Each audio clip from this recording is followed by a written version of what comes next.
Topic पर चर्चा करने वाले हैं वो है prolapse intervertebral disc. Prolapse intervertebral disc के डिजीज समझने के पहले हम डिस्क के बारे में जानना जरूरी है। ये डिस्क है क्या? इसमें दो स्ट्रक्चर होते हैं। जो बाहर की तरफ रिंग्स होती हैं उनको बोलते हैं एनुलस फाइब्रोसिस, और बीच में जो सेमी सॉलिड मटेरियल होता है उसको बोलते हैं न्यूक्लियस पल्पोसिस।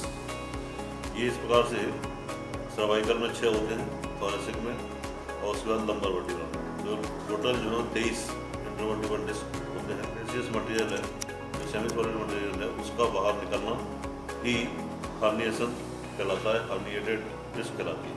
तो देखें, कारणों में सबसे पहले हम टिपिकल इसकी एनाटॉमी वो देखेंगे, और बाजू में हम दिखाए हैं हर्निएटेड डिस्क किस प्रकार से होती है।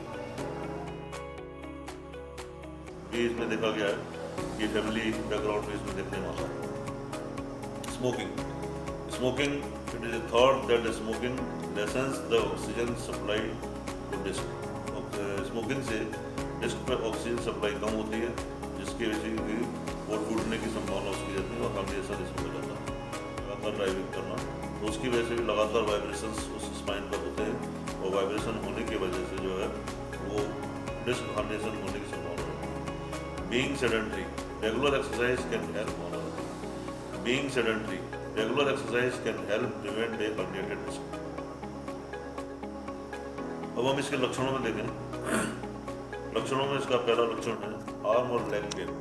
यदि सर्वाइकल में है तो हाथों में दर्द होता है, और यदि कमर में है तो पैरों में इसका दर्द जाता है। numbness और tingling। People who have herniated disc often have radiating numbness और टिंगलिंग सेंसेशन, यानी झुंझुनी टाइप की में और सुन्नता इसमें हाथों और पैरों में दिखने में आती है। Weakness, muscles served by the affected nerves tend to weaken. धीरे धीरे मसल्स कमजोर पड़ जाती है और उसको हाथ और पैर उठाने में भी तकलीफ होती है। इसको प्रिवेंट किस प्रकार से हम कर सकते हैं, इससे किस प्रकार से हम बच सकते हैं? तो बचने के लिए एक्सरसाइज बहुत ज़रूरी है। इसको प्रिवेंट किस प्रकार से हम कर सकते हैं, इससे किस प्रकार से हम बच सकते हैं? तो बचने के लिए एक्सरसाइज बहुत ज़रूरी है।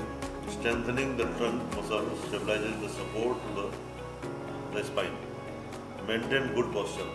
हमें बैठने की सही पोस्चर में बैठना चाहिए। सोफे पे बैठे हैं तो सही पोस्चर में बैठना चाहिए, लेटे हैं तो सही पोस्चर में लेटना चाहिए, और गाड़ी चला रहे हैं तो सही पोस्चर में गाड़ी हमको चलानी चाहिए। तो पोस्चर हमारा दिन डे टू डे के कार्यक्रम में पोस्चर हमारा बॉडी का सही होना चाहिए।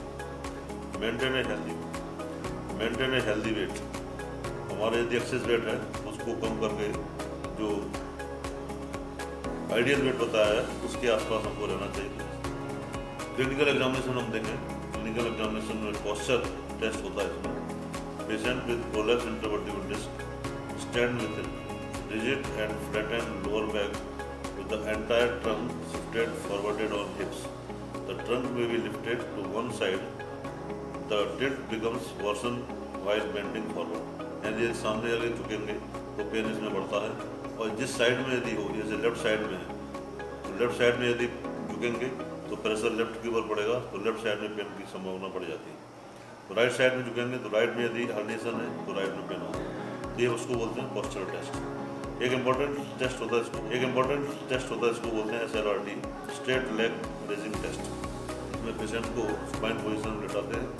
लेटाने के बाद उसको पैसिवली उसके पैर को धीरे धीरे हम उठाते हैं, और 40 डिग्री के आसपास यदि उससे भी कम में यदि पेन होता है कमर में तो वो पॉजिटिव टेस्ट में आ जाता है। न्यूरोलॉजिकल एग्जामिनेशन इसमें हम करते हैं। कई सारे एग्जाम जिससे कि नर्व्स की मसल्स की कमजोरी पता चलती है। इन्वेस्टिगेशन में इसमें कराते हैं MRI scan, CT scan, x ray plain. Treatment में कंजर्वेटिव ट्रीटमेंट में करते हैं। The patient is advised rest. सबसे इंपॉर्टेंट चीज़ इसमें होती है रेस्ट। पेशेंट को 100% बेड रेस्ट प्रेफर बोलते हैं। फिजियोथेरेपी के लिए एडवाइस करते हैं, मसल स्पाज्म एंड पेन दूर करने के लिए। ऑपरेटिव ट्रीटमेंट यदि किसी चीज़ से ठीक नहीं हो रहा, रेस्ट से भी आराम नहीं मिल रहा, तो उसको फिर ऑपरेशन के लिए बोलते हैं। आयुर्वेद में पंचकर्म के प्रोसेस में हम लोग इसमें कटी बस्ती का प्रयोग करते हैं, अग्निकर्म का प्रयोग करते हैं, ब्लीच थेरेपी का प्रयोग करते हैं। इन विभिन्न ट्रीटमेंट के जो साधन है उन सबका प्रयोग कर पेशेंट को आराम दिलाने की कोशिश। Thank you very much. यदि आप मेरा चैनल सब्सक्राइब नहीं किया है तो मेरा चैनल सब्सक्राइब करें और लाइक